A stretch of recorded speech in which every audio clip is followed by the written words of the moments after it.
Hello out there in video land.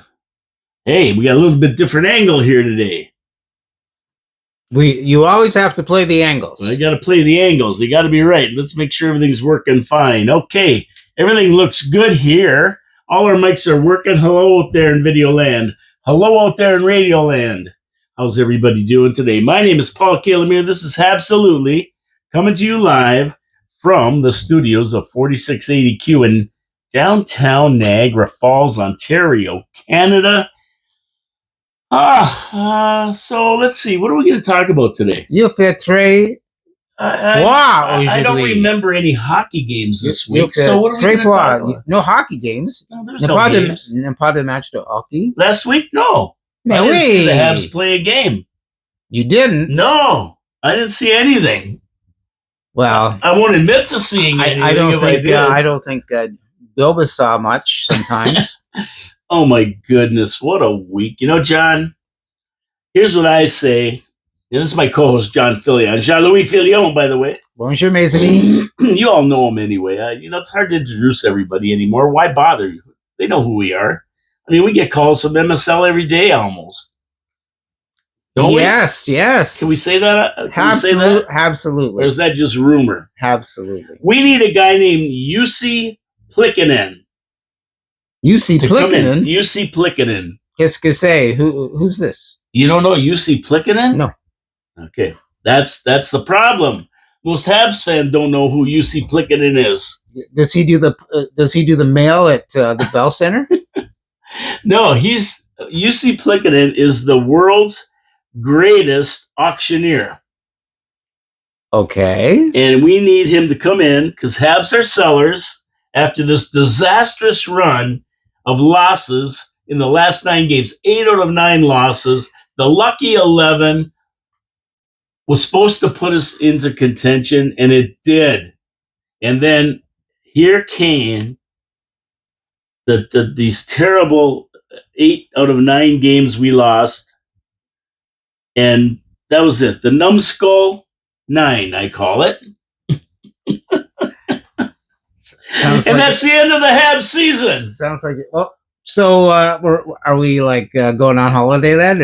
Are we done? We're done. We got 2 weeks off now. C'est fini? C'est tout? Yeah, we got 2 weeks off, and then after that, we're gonna go back to the drawing board and hopefully get a great draft pick. And then give it a shot again next year. I've heard that story before. Yeah, we heard that. Sounds very familiar. In October. I heard it last year. And I heard it and the year before that. I don't think we have much of a choice now. I mean, we're going to have to. Our playoff hopes are dashed. And we're going to get a great draft pick again. We're sellers. That was made clear by Hughes, who said that decision would be made based on Habs' performance going into March. I would say that if that's what he's making his decision on, we're sellers. Well, the team isn't winning games. We know that. That's painfully obvious. And we also know we have players that are coming to the end of their existing contracts. UC Plikkonen. And so decisions must be made. Yes, they have to be. Can you give it to me to make the decisions? So... I mean, the team played, I thought, a relatively okay game against Los Angeles. And Tampa. Yes. I didn't think they really played that bad against Tampa. I mean, we had our chances to make this a game. I mean, we had opportunities. It was a 4-3 game. I mean, we just couldn't capitalize on our opportunities. But still, this is the difference between a team that's truly a contender in a playoff team and the Montreal Canadiens. And we had that great 9 games. And I was talking to Drew Deeks. Who? Drew Deeks. You know that guy used to come in here? Drew Deeks. Drew Deeks. And I said to him, I'm really not disappointed about what's happened in the last 8 or 9 games. Because, even though we lost, because we saw a flash of brilliance for a month and a half that was second to none. We were beating teams that, really we had no reason to beat. No business. right? But we did. And that's what could be. Now, the last 9 games, we're seeing what is. What is it kind of more like reality, right? Exactly. Like what it is. And and this is what we saw in the last 9 games. The reality of the situation we're in. There's players that need to move on. There's players we need to bring up, like Owen Beck. I mean, he got a penalty shot. I was so happy for the kid. I was screaming at the TV for him to score. That would have been so great. He didn't score, but he drew that penalty. When you scream at the TV, do you turn the volume up or down on the TV? How does that work? Well, we were losing. I had the volume off, and I was playing Prime of the Century. Buffalo Gold on the OLG website of gambling. But forget about that. The thing is that he got that penalty because of his hard work. So we can see that Owen Beck is a guy that we want to have up on the team eventually. I think he's gone back to Laval with Mayu right now. Well, and that's because he's not playing hockey for 2 weeks. Yeah, and there's 2 weeks off. That's why he's back in Laval. But it was so good to see him. He's doing well. He hit a goal post. He drew a penalty shot. But he didn't put the puck. He didn't put the puck in the net. Well, that comes. He's only a kid. He's learning. And Jake Allen is, Jake Allen, is he a forward He plays forward for us, doesn't he? He's the quarterback for the Bills, isn't he? Well, that's Josh Allen. Oh, Josh Allen. I always get that confused. The MVP and Jake Allen. He used to play hockey for us. He used to play hockey for us, and he shut us out, didn't he? Did he shut us out 4-0? No. Jake Allen, we wanted to get rid of him last year. Well, he was no good. He was no good. He no. We never said he was no good. He just wasn't good enough for the Habs. He wasn't good enough. He was good enough for New Jersey.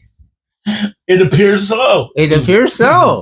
And it appears he was good enough to shut us out for his 4th shutout of the year. That's a tough one. That gets you right here. That gets you there. That puts the knife in. Right in that Carey place in your heart. He put the knife in, and then he twisted it with a shutout. And, what are you going to do? That happens. These guys always come back to Montreal. They haunt you. No matter who you trade, right back to Leclerc or anybody else. But anyway, I mean... Toffoli. Toffoli. That whole Eller... did I say that? Tatar. Oh, who's that? Yeah. Why don't we just do the whole show of that? That would be a good show, actually. All the people we've traded who come back and scored on us. Yeah. But...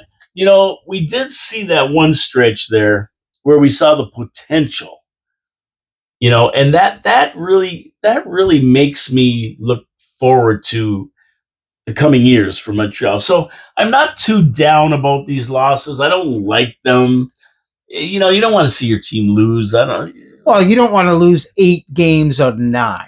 Yeah. Nobody wants a streak like that. And especially the 8 games that knock you right out of the playoffs because, it's really, really tough. I figured it out. Well, we'll talk about that later. Okay. Let's get into that a little bit more later, the stats and everything else. But first, we have to do what, John? Well, let's have some fun.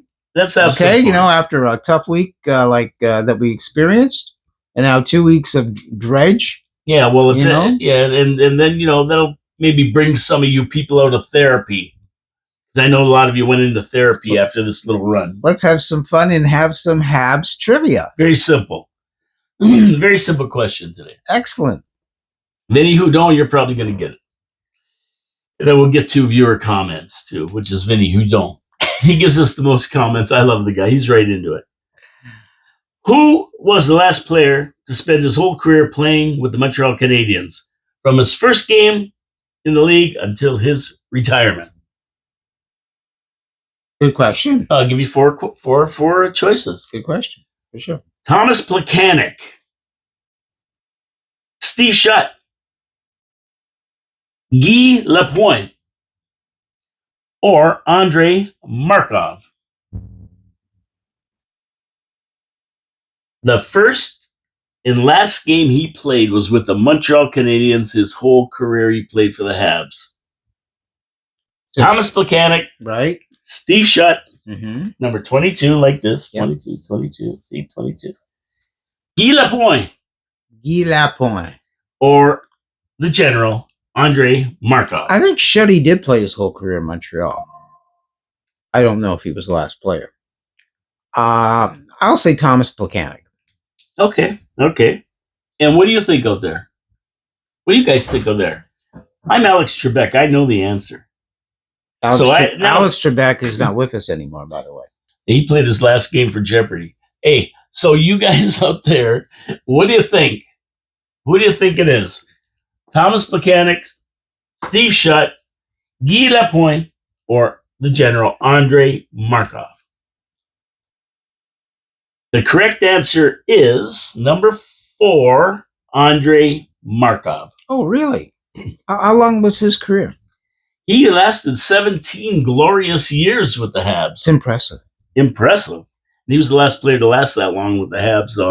I mean, back in the old days, we had a lot of players who started with Montreal and ended with Montreal. But 17 years is impressive.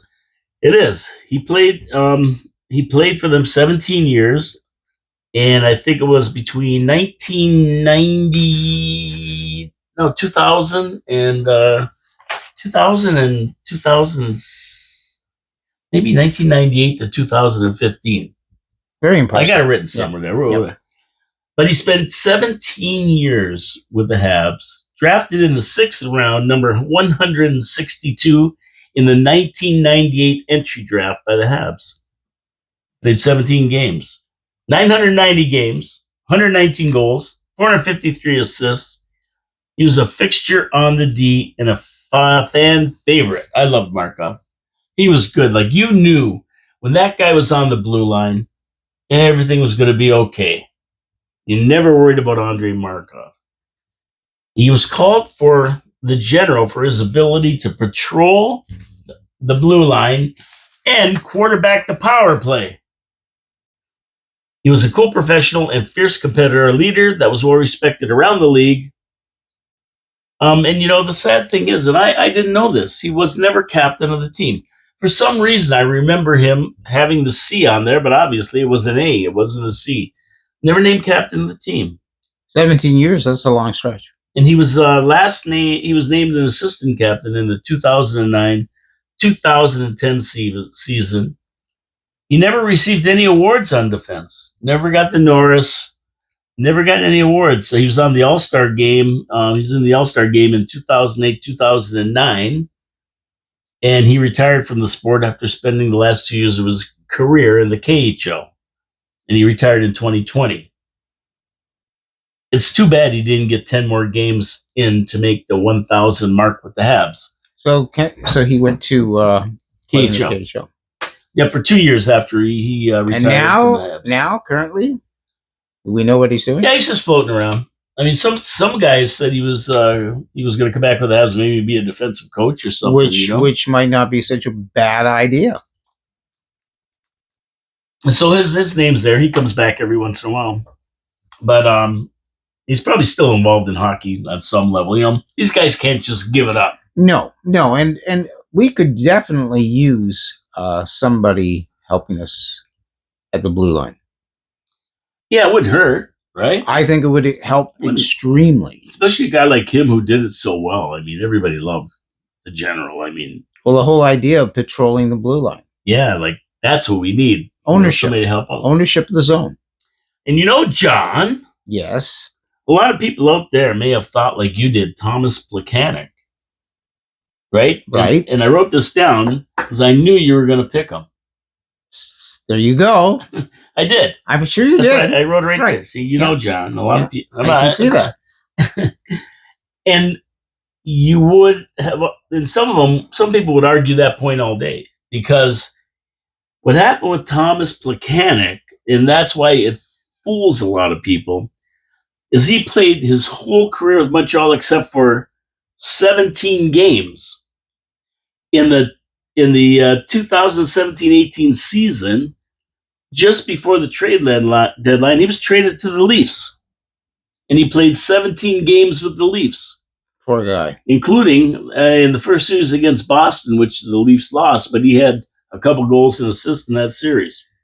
But he came back to Montreal when the July 1st UFA came up, right? Right. And Montreal took him back.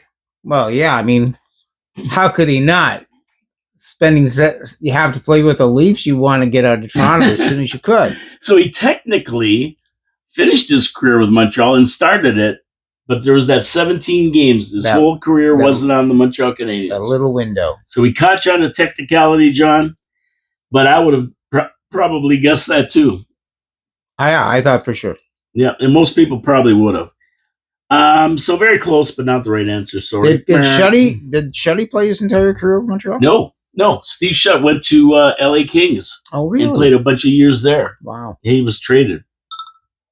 Or maybe it was UFA. I can't remember which one. But either way, he did leave Montreal, and he went to the LA Kings. And if I'm wrong about that, Vinny, who don't correct me, but I think that's what I remember reading. So there you go, the General. I loved him. He was one of my favorite players when he played. And I was surprised he never had a Norris or any of the other trophies in the NHL. He was, his long for so long. Usually at that point, being a mainstay on a team for so long, you usually find your way into some trophy. Well, yeah, but I mean, the team didn't win a cup. No. Number one. No. And I mean, how many player-only trophies are there given out in the NHL every year? 7 or 8? Yeah, but not too many go to teams that don't get in the playoffs and win cups. Exactly. Like you're not going to win a Norris. No. You're not going to win a Hart. And you're definitely not winning a most valuable player, I don't think. Right. And, if you're a defenseman, you're not winning the Richard trophy. No. So, but it doesn't matter to me. We still appreciate Markov. He's a great player. And I love. What number was he? I don't even remember what number he was. Couldn't tell you. Come on, Drew Jakes, you must know. Drew will probably be messaging any minute. And Vinny Houdon will definitely look it up and know. Drew's probably... Or Vinny's wife will look it up. Drew is probably drinking hot chocolate. He's drinking... He's drinking hot chocolate. Oh, I thought he was working. Well, that too. That's what he does? That too. Yeah, okay.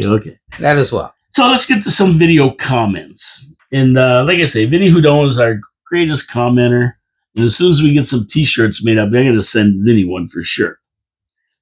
Hi, Paul. I did the same thing. I couldn't last more than 2 periods and shut her down when it was tied 2-2 and went to sleep. What's he talking about? Hockey or... When I first read this, I'm going, like, what's he got? Like a camera in my house? I don't know. Yeah. Yeah. No, what he was talking about. You guys got one of those Apple Watches and you share what you're doing? You challenge each other? Is that what's going on? No, actually, last show I said that I couldn't stay up for that Kings game. It was 10:30, and I flaked out after the 2-2 tie after the first or second period, I think, and then we went into the end. I think we beat the Kings that game. We may have. Let me look. I got my giant-sized chart here. Kings, loss. Oh, well, I'm hoping. Keep hoping. It was San Jose. Maybe I was talking about the San Jose game. You can't go back and change history. Exactly. But some people try. It was 2-2, and we did win that game. So it might have been the San Jose Shark game that I'm talking about. Hey, anyway, whatever it was. Anyway, I was saying I couldn't stay. He couldn't either. He said I couldn't stay up neither. It was just too late. I woke up to find we won the game. Okay, so it was that on a shorty by Armia, and said to myself, Evans and Armia saved us again like they have been doing most of the year. And he was talking about our Western swing when the game started at 10:30 our time. So, yeah, Evans and Armia. That's not going to last too long. No, Evans and Armia, though, they have been playing well, really, for the Habs. Considering the lower ice time that they receive, and they're on, the 4th line or whatever. So, I will give them credit for playing. Armia may be having his best season in his entire career currently. There you go. And this is going to be a big thing that we're talking about right now. Everybody's talking about this. And that's Jake Evans. So that's a good segue into Jake Evans here. And we'll talk about him in a minute, right? The other comment was, Vince, I have a question for the Habsolutely guys. That's us. Okay. We're the Habsolutely guys. Have you both attended any games together at the Bell Center? No. Wouldn't got caught with this guy anywhere at the Bell Center. Are you kidding me, Vinny? No, we haven't. But we've talked about it many, many times. Yeah, I don't know if we haven't seen Montreal play together. I mean, we've seen hockey games in Niagara Falls before Yeah. back in the Well, day. in Buffalo, In Buffalo, yeah. I don't think we've ever gone to a Buffalo game, but I've seen a But few Buffalo I mean, I've games seen against Montreal play a Montreal. lot, Yeah. but together we've No, I only don't probably think. seen junior A hockey. Yeah, probably Junior A. That's it. We watch a Montreal Junior Canadians maybe together. Absolutely. And then he goes on to say, yeah, if yes, well, the answer is no. Any games in the last 10 years that we went to? No. No, I mean, I've been to a few games in the last 10 years. I went to, in fact, I was just commenting to my wife the other day that we had been in Montreal, I think it was 8 years ago, on the Super Bowl weekend to watch the Habs play two games. There you go. It was the year that Philadelphia Eagles beat the New England Patriots to win the Super Bowl, and Montreal won both their games that weekend at the Bell Center. So it was Wow. a fabulous Super Bowl weekend. You picked the right weekend to go when Montreal wins both their games. That's awesome. It's awesome. Yeah, Place goes sure. crazy. Yeah, I've never even been to the Bell Center for a game, nor did I been to the Forum. And I've been to I've been to the Forum quite a few times. You played on Got Forum. to play in the Montreal Forum. Got to go to the dressing room twice, be in the dressing room. So yeah, I mean, in the Bell Center, I've seen many games there too. Like I can remember seeing Toronto play Montreal and being like right on the glass. So I've had some good experiences in both arenas, and of course, I've seen the Habs play in Montreal in Buffalo. Uh, I haven't seen them play elsewhere. Yeah, I've seen them play in Buffalo a few times. I mean, I did get to as I spoke last week. I've been to the Colisée in Quebec. I've been to I didn't get to I've never seen a game in Vancouver, but I have seen a game at the Saddle Dome. I've seen a game in Winnipeg, and I got to see the Edmonton Oilers beat the Philadelphia Flyers. I think it was in 1988 for the Stanley Cup. I saw the final game where they won the cup. Oh wow! That was a bit of a thrill. Yeah, the only other place I've seen the Habs play is at the Nassau Coliseum. I attended a Habs Islanders game there. That's pretty cool. And the ticket was $10. Red seats, center ice, looking over the big Islanders logo. And were the Islanders playing in the 50s? Yeah.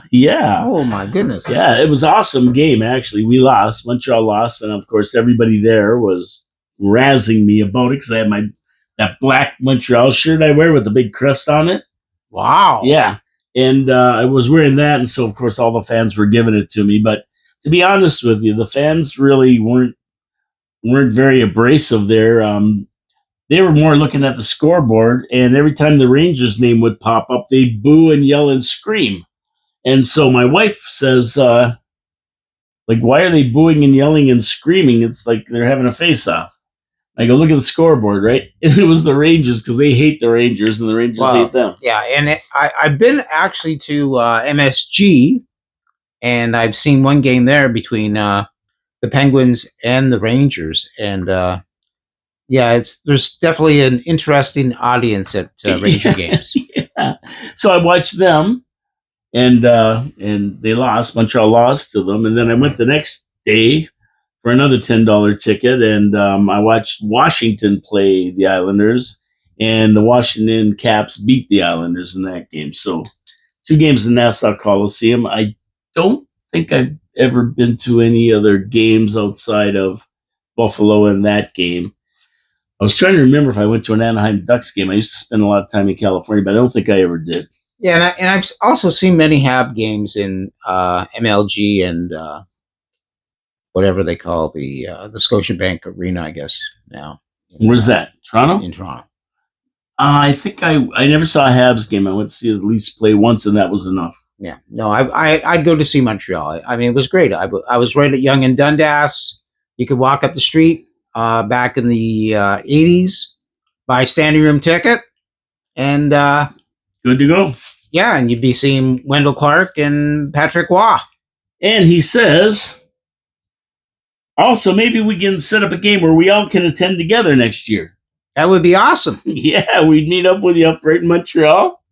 That would be excellent. That'd be fun. That'd be fun. Yeah. Okay, Vinny, who knows? Third one is my trivia answer is Rocket Richard. Too easy, guys. I know this because I watched a documentary on the Nordique a few years ago, and that was our question last week about the Montreal Canadian, the first coach of the Quebec Nordique, and they were wondering who it was. Maurice the Rocket Richard. First 2 games, Hard to believe. lost the first one, won the second one, resigned after the first one, and the second one was his last game. He couldn't take it. I'm sure it must have just been killing him to be coaching a team that wasn't, they keep the Canadian. Yeah, and also, I mean, like that's a wonky job being a coach. There's a lot of pressure, and these guys went out there and they played the game. They didn't feel any pressure because that's what they did. That was their job, right? It wasn't like today where you got everybody on you and everything else, right? There's 6 teams, and they went out there and they're all buddies. I mean, they fought on the ice, and after they go for a beer somewhere on St. Catherine Street or wherever they were. Well, there was a lot more acceptance of what happened, right? So, I mean, you played a game. Game was 4-3. You lost the game. Yeah. End of story. Okay. I mean, you wanted to win the game, but if anything, you might be criticizing a referee, etc. But you weren't thinking that Toe Blake should hang it up. Yeah, exactly. Okay. Exactly. And you weren't even thinking about, did they draft the right player in the 6th round of the 2021 draft? There was none of those considerations. No, they just got out and played, and they were making $2,000 a year, and that was it. That was what they did, and then in the summer they went and worked their other job, basically, right? So, yeah, but, on the Coke truck, on the pop truck. Yeah, let's see, Maurice Richard, everybody, or the beer truck. Yeah, he depended on himself. He went out there and played as hard as he could. There wasn't the whole other team depending on him. Well, at least he didn't know it. And I could see he had great players surrounding him, so that wasn't the case, right? But now, as coach, you're the guy. And not only that, you're coach, but your general manager. I mean, nobody knew who the general manager of a hockey team was. Not back in the day. They knew who the coach was, but they had no idea who the GM was. The scouting. What was scouting? You went to a junior hockey game and watched players that were going to eventually be on your team anyway. That's true, because there was no Europe or anything else. So if you went to see Oshawa and Bobby Orr was on Oshawa, then he's going to be he's going to play for Boston. It was automatic. Yeah, let's figure out who's setting him up, and maybe that guy will be good for our team. So there's none of that. Oh yeah. And if you were born in the province of Quebec and you could play a bit of hockey, you were on Montreal. Absolutely. Yeah, so there you go. Vinny, what do they call those golden years? The golden years. The golden age. Golden years. It's like we're going into right now. Let's hope so. We're going into the golden years for Montreal right now. This is the golden era. This is the start of it. You've seen it in the Lucky 11 games, beating Stanley Cup champions like they were nothing. And that's the start of it. You saw a glimpse of what we got coming down the road. The best is yet to come, right? Frank Sinatra? The best is yet to come. I believe we are definitely in the rebuild. Now, what we have to ask ourselves is, are we on the right track? Are we on the right path for the rebuild? I think so. Okay. I think so. I mean, we've got some players that we got to move, and I think Hughes is right now saying, "Okay, we're not buyers." That's for sure. A Gino Vanelli song, right? Players got to move. You got to move. Players got to move. Yeah, and he knows it, and he knows the guys who's going to go, and I can tell you who they are. Probably. So who's going to go? So let's go through it. Let's write it down. Let's go through it. Okay. What do we? You know what? We got 2 weeks off, right? Yeah.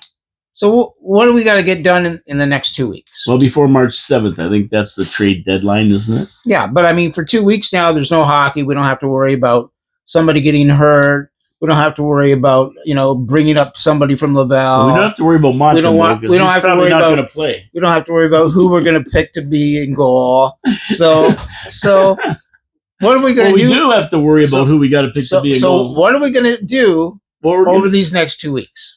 Dvorak. Christian Dvorak. Anderson now. Boy, Anderson played great the last 3 games. You know what the hockey junkies calling him? No. Stone Henderson. Yeah. I mean, you know what? He played amazing. But he can't score. We got to get rid of him. I want somebody who plays amazing and can put the puck in the net. I mean, great scoring opportunities. I think, and he's playing on a line with Doc and Newhook, right?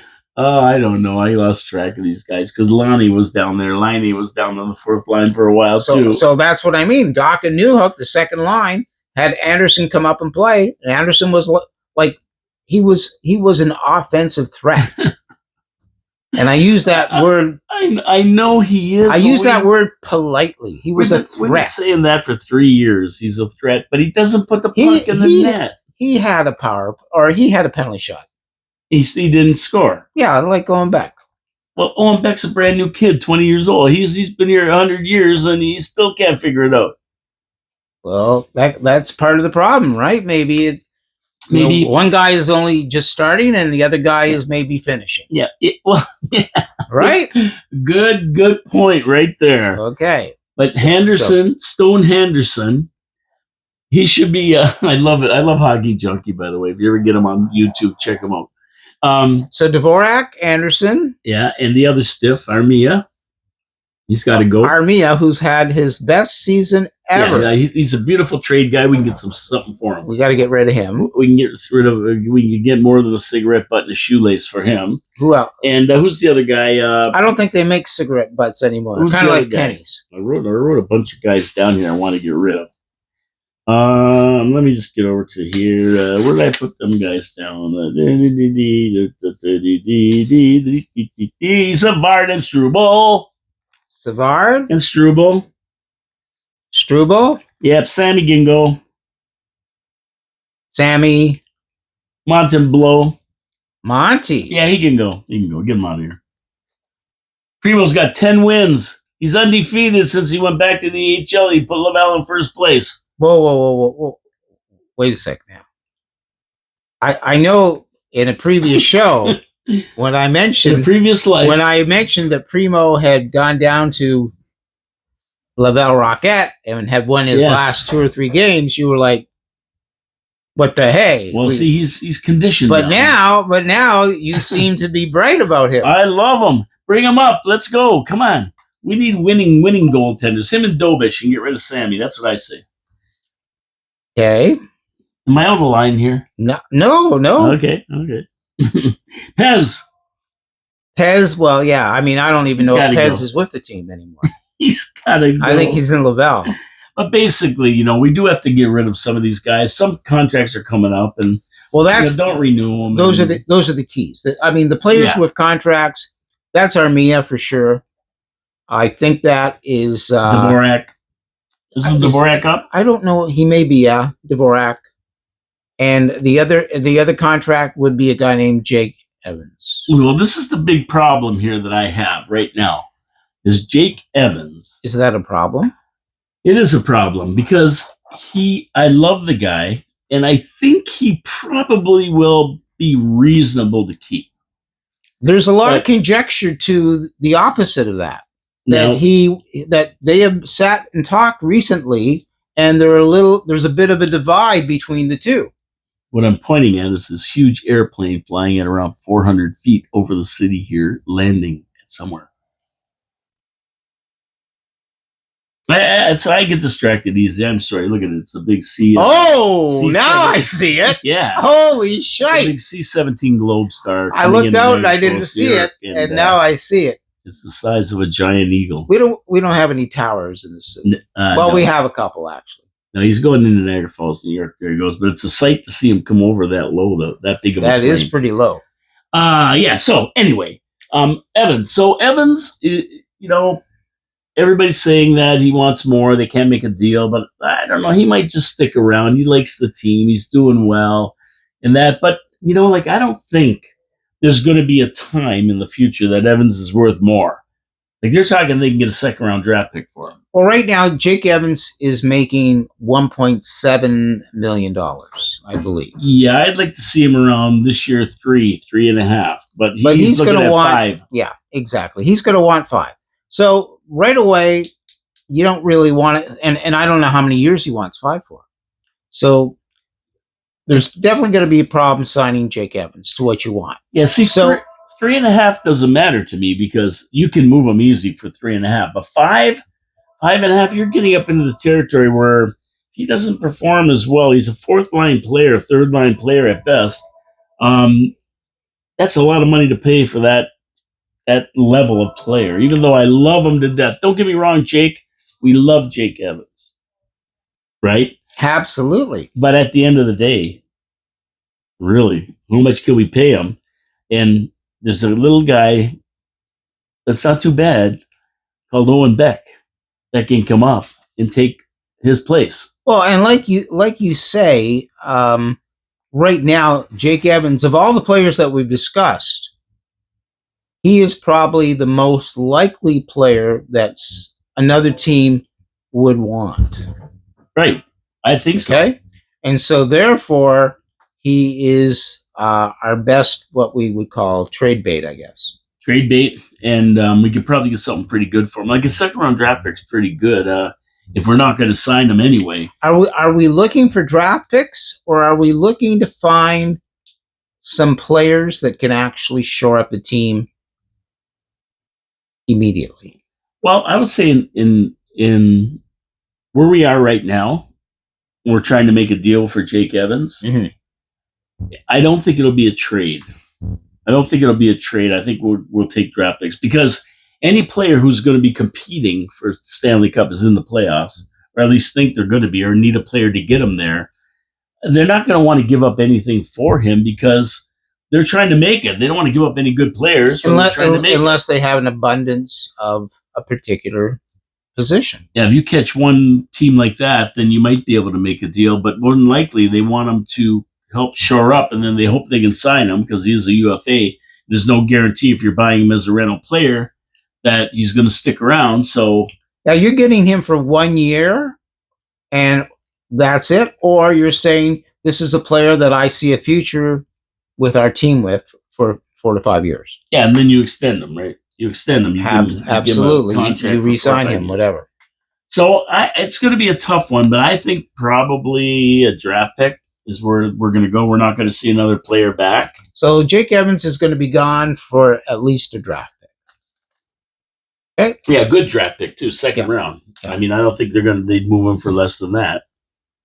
Or if he's willing to make a deal, like take a lower price. I don't think that's going to happen. Yeah, if he's willing to do that, I mean, I'd sign him for 3.5. I don't think he wants to. I think he'll want a longer term contract as well. Yeah, I agree with you. At 29 years old, he only has so much time to make money, right? And think about it. At 29, he's making 1.7 million. So I'm not sure how old Armia is, but he's probably making 3 something. I know Dvorak is maybe the same age or younger than Jake Evans, and I think he's making like 4.5 right now. So, and I'm just throwing these numbers out. I'm kind of like Elon Musk here. I'm just, I could be wrong. If I am, correct me. But Jake is going to be more desperate about getting his value financially over the course of the balance of his career. Yeah, I think so. Yeah, I think that's why he's looking for $5 million. So as much as he may love playing in La Ville de Montréal, he's got to look after himself. Yep, true enough, and that's why his agent's probably sticking pretty firm to that. He figures he can get it. So Evans may be a team that'll give it to him. Yeah, Evans I think is gone for sure. And I think Armia or Dvorak will go, and it will probably be Armia because I think he is a better catch. Right now, he seems to be. He's had a couple good years. Last year, he got 19 goals. and this year he's having a good year again, and he is great. Like he's really really good on the penalty kill. Well, that's and so is Jake Evans, and so is Jake Evans, and so that's the value of these lower six players, these lower six offensive players, is that they both and Jake Evans as well is a great face-off player. Really good. So he can win you face-offs. He can play PK successfully, and he's a great bottom six forward. So, and a center. So that's a value. And Armia's in that kind of value as well. I mean, teams that are making runs for the cup and need their better offense, like their first line, second line offensive players, their top six out there scoring, working at putting pucks in the net. You don't want them also killing penalties. So if you can find a player like this who can go in your bottom six, your lower six, and also be effective on the penalty kill while you're using your top six to score and be effective in the PP, that's a bonus. It's a big bonus. I think that's where they shine. Armia and Evans is on that penalty kill. During the game, yeah, they're out there. They can score and all that, but man, on the PK, you just don't pay attention to one of these two guys, and they're down the ice and scoring on your goal. I mean, Evans is great at that. Yeah. So these two players, I think, have the best value being traded in the next 2 to 3 weeks. Yeah, Dvorak, we may have trouble getting rid of. Dvorak, we may just lose. Good. Hope so. Yeah, and I think that is what will happen. I mean, I think if we moved Anderson and Evans, we'd have to bring up. I mean, Owen Beck would obviously be staying with the team. We may have to bring up one or two other players, and Dvorak would just fill out the team for the balance of the season. Savard, though, I don't hear a lot of people talk about Savard. I hear a lot of people saying, yeah, Savard's going to stick with this team. I must go on record that I think, as much as I love Savard, he's really losing a step. And he's starting to, and it's showing. He's starting to make mistakes. I mean, I think in the game on Sunday, there were a couple of times where the puck was on the wall going behind the net, and he just couldn't stop the puck with his stick. He was missing the puck, and it led to goals. So that type of play isn't working. Him blocking a shot or turning to block a shot doesn't work for me either. I know playing goal, I would much rather have people actually going after the puck rather than waiting for the puck to come to them. And I think that's part of Savard's the way he plays at this point in his career, and I think he is a stumbling block for us to evolve on defense. Yeah, and I think Savard himself can really be a help to a team that is going to make the playoffs. And they always say you can never have enough defensemen because defensemen are going to get hurt, and then you're going to be stuck bringing somebody up from the minors that maybe doesn't have a lot of experience in that. A guy like Savard would be nice to have as that little insurance guy to shore up the defense, because you can never have too many defensemen, right? So he'd be excellent for that. So as far as trade value, he might be a guy that could be moved, that some team would pick up. I don't think they're gonna give you a good player for him, that's for sure. But a good draft pick, you might be able to score. And teams that are on the fringe, who are just getting into the playoffs, and they just need that little bit of experience. He's won a Stanley Cup and that kind of thing. He could be the guy for them. Yeah, I mean, again, I like Savard.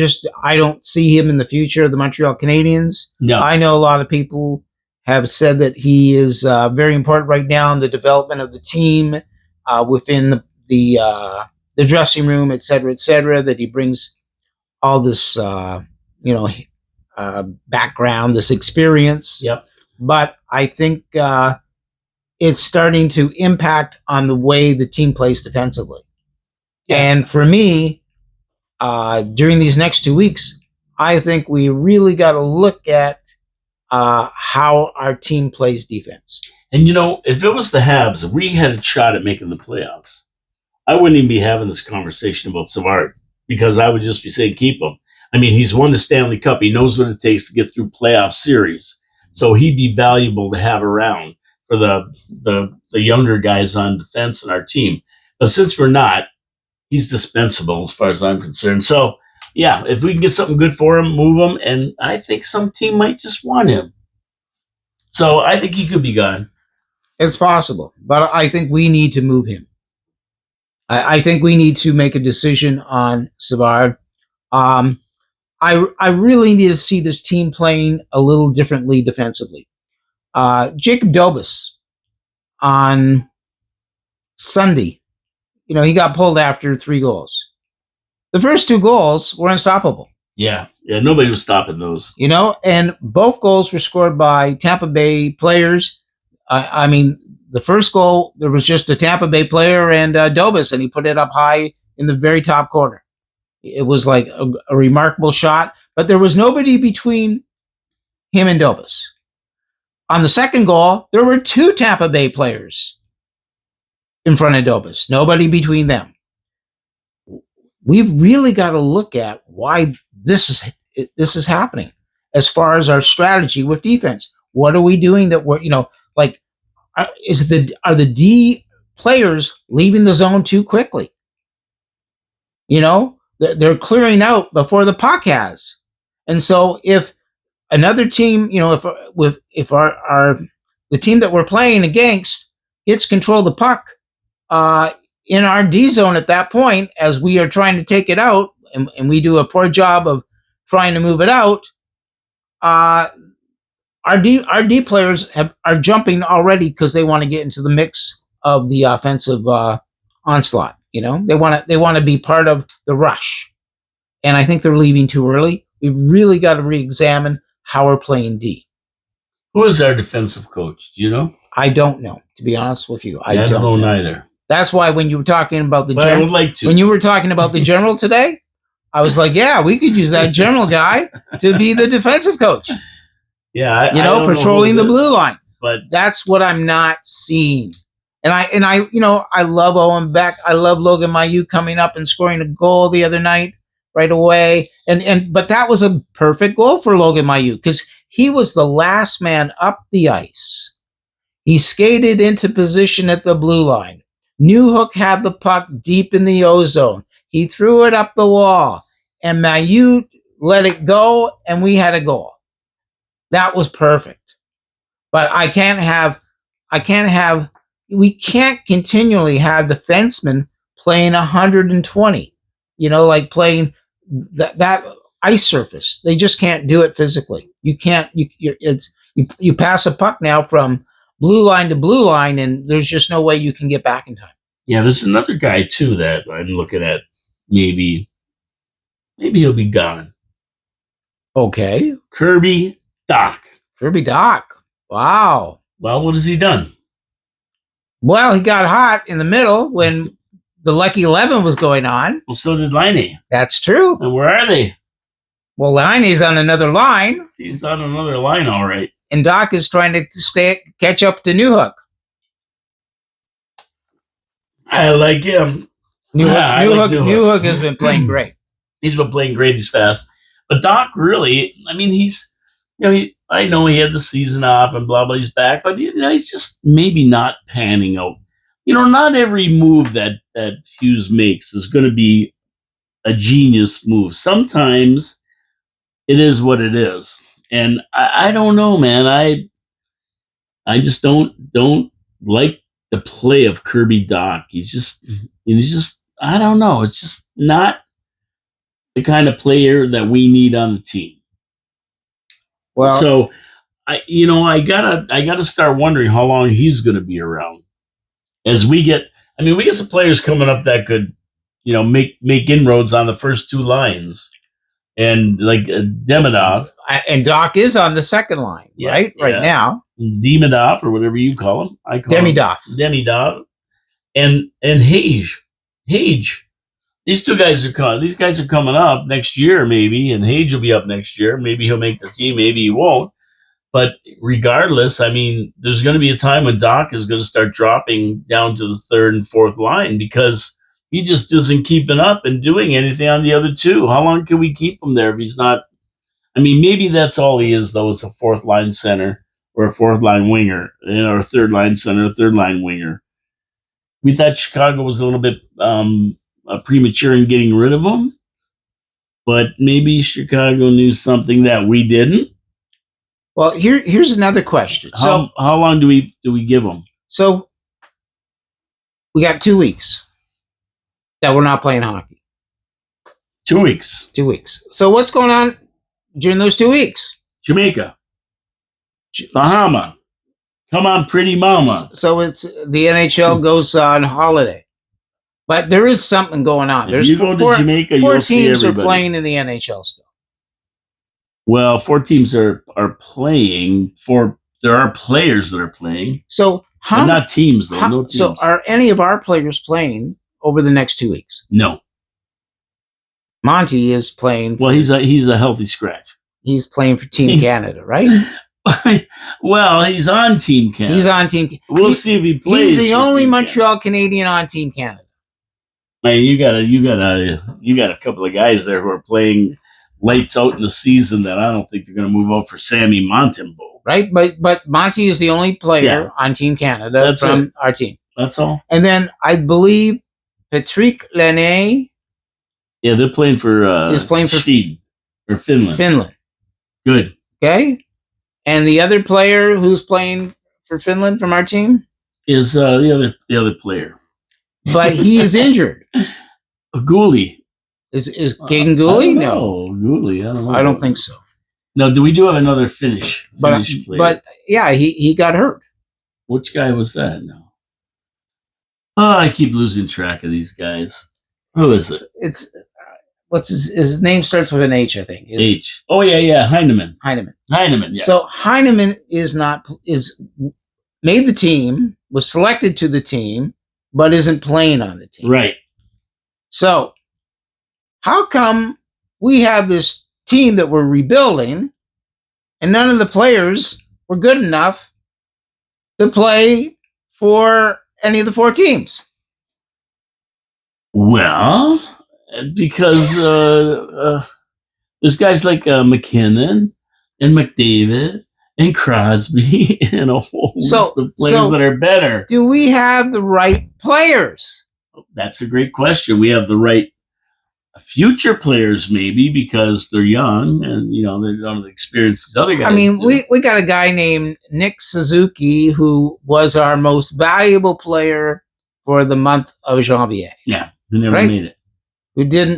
Who isn't on. That's a travesty, though. Nick would be great on that team. But he's not. I know, but and then we have another guy named Cole Caulfield. Who should be on the USA team. Who I think is an American. So, sure, we can say, oh, well, the Canadian team is stacked. We have all these great Canadian hockey players. So the States. So Cole, he's an American, but he's not on the American team. He didn't get selected. That's right. Better players. Do we have the right players right now on this team? And if we don't, what type of player do we need going forward? Well, so watch the games to see who's on the lineup. So exactly. So when we trade Jake Evans and we trade Joel Armia, if we get draft picks, okay, we need to draft players that are on the teams that we think should be on. Yeah. In this tournament. Exactly. Or we need to trade, even if we traded Evans and Armia for one player that is on one of these teams and put them on our team. There you go. Okay? Easy pickings. I don't know. I would say that. It makes, sounds great to me. I think we got to really sit back as much as, we get excited about all these players, all these assets that we've drafted, but if they're not, it's like Anderson. Anderson to me was playing lights out. Yeah, he's not on the team in the last 3 games. He's not on the team. That's right. And you don't even want him to be on our team. No. And that's because he's not finishing the play. So we need players that finish the play, that put the puck in the net. That's the object of the game. So I like a lot of people are down on Slafkovsky. They go, oh, Slav, da da da da. They move Slav to another line, da da da da da. But guess what? Slafkovsky is still setting players up. Yeah, he's still making some mistakes.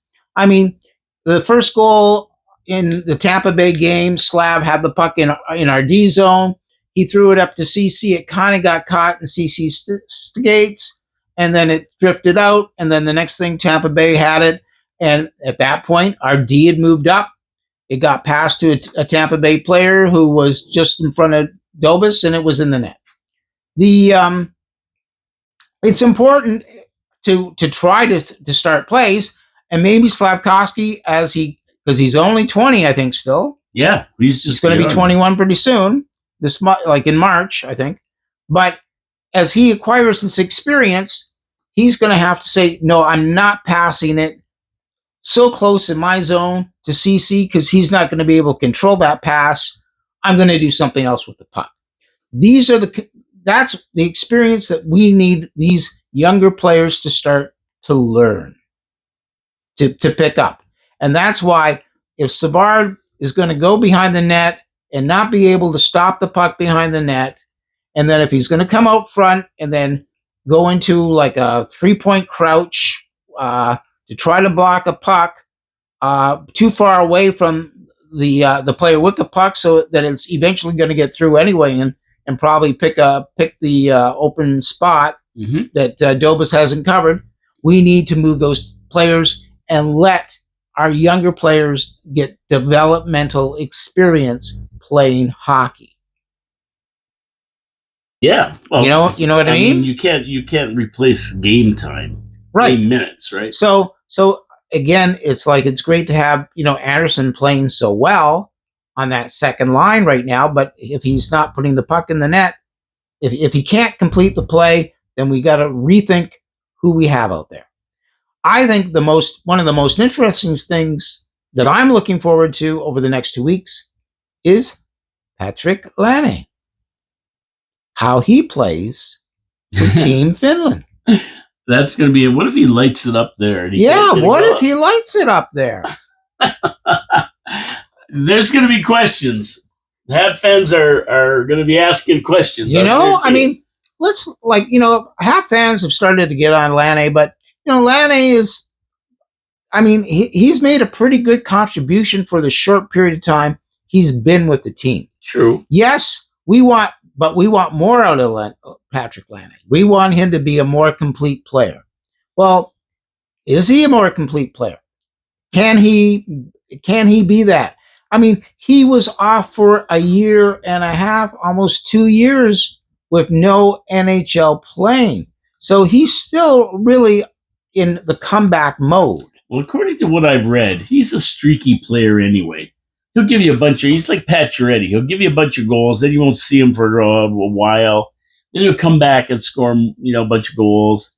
He is a streaky player from everything I've heard about this guy. So what we are seeing is just maybe, a cat is a cat, a dog is a dog. He's a streaky player. I am very interested to see how he plays in these games over these next 2 weeks. It'll be interesting. That's to me, obviously for the Montreal Canadiens, that's the most important thing, is to see how Patrick Laine plays in these games. And hope you don't get injured. Because we believe Monty's not even going to see a puck. No, I don't think so. I don't think with the guys they got in net, these guys are top guys, Hellebuck and these other guys. I don't think so. And I think now too, we have to sit and realize that Monty and Dobas are not going to be the goalies that win us a Stanley Cup. So no, they're not. We've got a lot of work to do as far as goaltending too. Yeah, and I think Hughes and gang are sitting down and looking at everything. I don't think we got a core of players that we're building around, and there, Doc was one of them, and of course Slav and everybody. But, I think they're going to reassess that, like you said, because we're not getting the results that we thought. Although we've seen that there can be results. Doc was scoring, Liney was scoring, everybody's playing good. Gooley before Gooley and Heineman got hurt, right? So that we see that what could be, but just what isn't yet.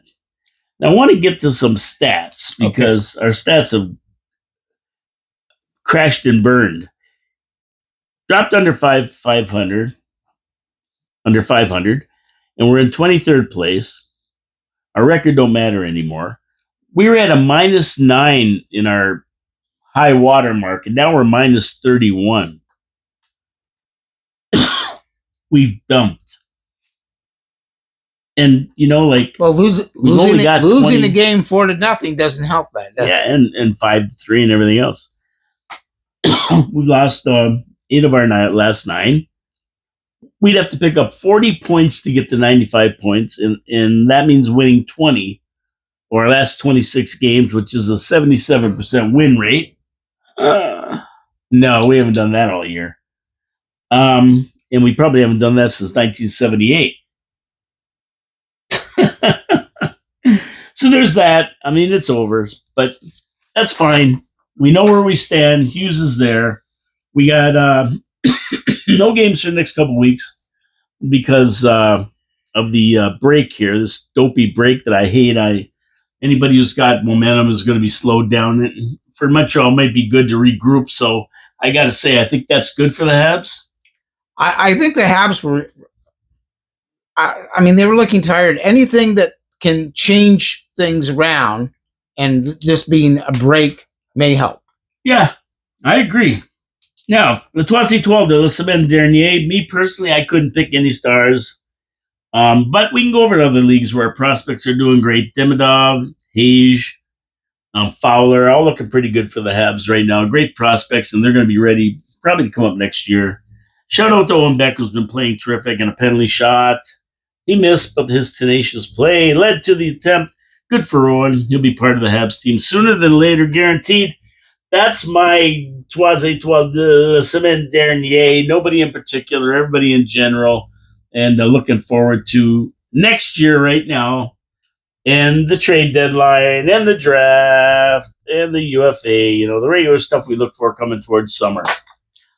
I mean, yeah, it's a rough time losing, 8 of the last 9 games. I mean, it's not a good thing. I mean, although I mean the play of the team overall looked really good. I mean, I'm very pleased to see how Newhook continues to drive to the net and Gallagher and do good things.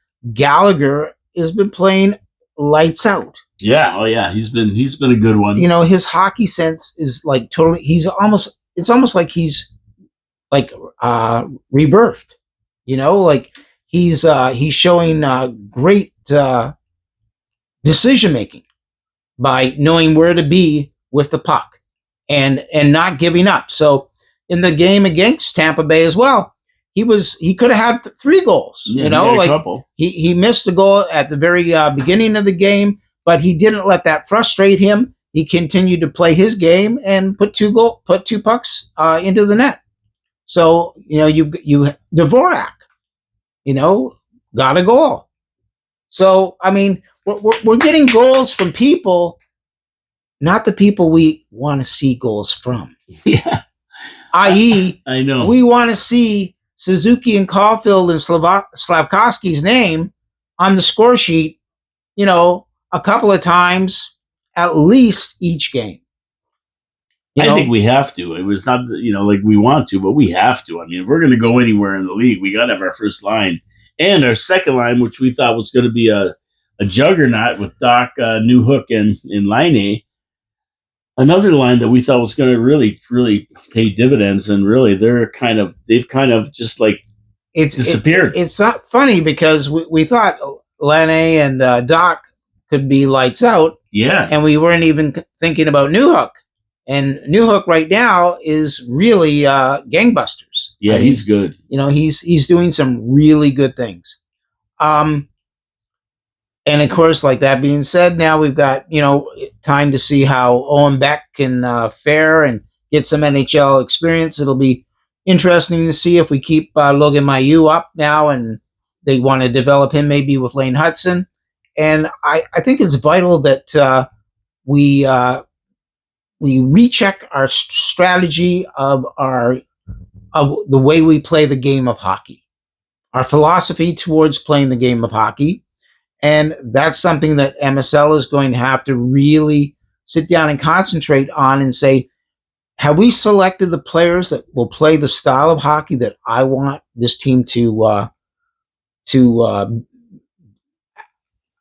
basically play to be successful, or do I have to kind of reevaluate and reassess the direction that I am giving this team to play, considering the assets that we have, the players and their actual what they can do, their style. Yeah, and the consistency that we saw during that Lucky 11 stretch there, like that's just fallen apart. Like every good habit that we saw them have for those games, where are they? What happened to them? I mean, they just disappeared. They pulled a Houdini on us. Maybe they'll come back. Maybe they'll come back. I mean, they're there. We know they're there somewhere. We're in a league of 32 teams, and we can't rely on the word maybe. We have to do things, and now it's important that we make and you got a guy like Demidov who's over in Russia, and he's going, I'm playing really well, and I'm excited to come to Montreal.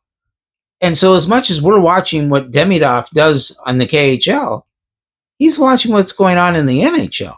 Yeah, and I think that the one thing that everybody has to remember too is that when you get out of the days of December and January, this league tightens up, and it tightens up a lot. And the teams that were kind of drifting around, like Tampa Bay, right? They're third. They're in a wild card spot. They move back to third. These teams, they're not fooling around anymore. They've got their skating legs. They got talent. And they're not monkeying around. They're going to make the playoffs. And there's no more fooling around. The league tightens up. Everything tightens up. And that could just be what happened to the Montreal Canadiens. Things just tighten up. They're not that loosey-goosey, freewheeling days of December before Christmas in January. Now they're into the real battle for playoff spots. And they're meeting teams that are serious about it. And they're also meeting players who want a spot next year, who are fighting for a spot, who don't want to be traded. So it's a different dynamic. And if anything happened to the Habs, that it could be just that. They're just getting tangled up, and they're not freewheeling anymore, which we saw in those other games. So a lot of dynamics have changed in the league, and they always do this time of year, and then they even get worse in the playoffs. So what we may be proving is that, yeah, we can play, but we're just not a real playoff team yet. We just don't have that what we need to play playoff type hockey, which is what we're seeing right now. The games are tightening up huge. It's a different dynamic right now. And and Ken Hughes has gone after a lot of players who are all in the same age level. So the Docs and the New Hooks. The Caulfields, the Suzuki's, they're all in the same age group. We just brought a player in, our most recent, I think, acquisition, Carriere, who's a little older, not much. He's 28, but he has been probably one of the brightest shining lights of this season. He really has. For acquisition, which we didn't see on the horizon. No.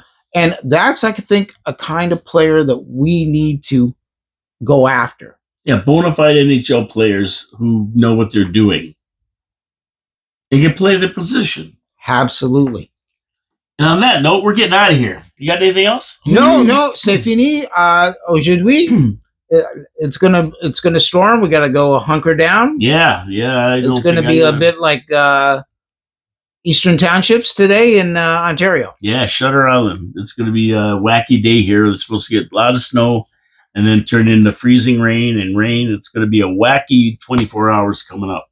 Anyway, We don't have to worry about wacky 24 hours with the Habs. They're not playing for a couple weeks. Maybe next week when we come in, there'll be some news to talk about. You never know. You never know. Habs do have a habit of making their trades early and not waiting till trade deadline day. They usually make some moves before. Have a great day, everybody. Thanks for tuning in. We will see you next week with Habsolutely. Like us. Subscribe. Leave comments. Share it with your friends. Can't ask for any more than that. We'll be talking about some of these games that are coming up, and we'll see what Patrick Laine does. We're going to be watching. I can't wait to see. That's the only reason I'll be turning on the TV. There you go. My name is Paul Calamere. Jean-Louis Filion. Thank you for tuning in. Subscribe. We'll talk to you next week on Habsolutely, coming to you live from downtown Niagara Falls, Ontario, Canada, in the studios of 4680Q. Au revoir, mon ami. Au revoir. Ciao, ciao.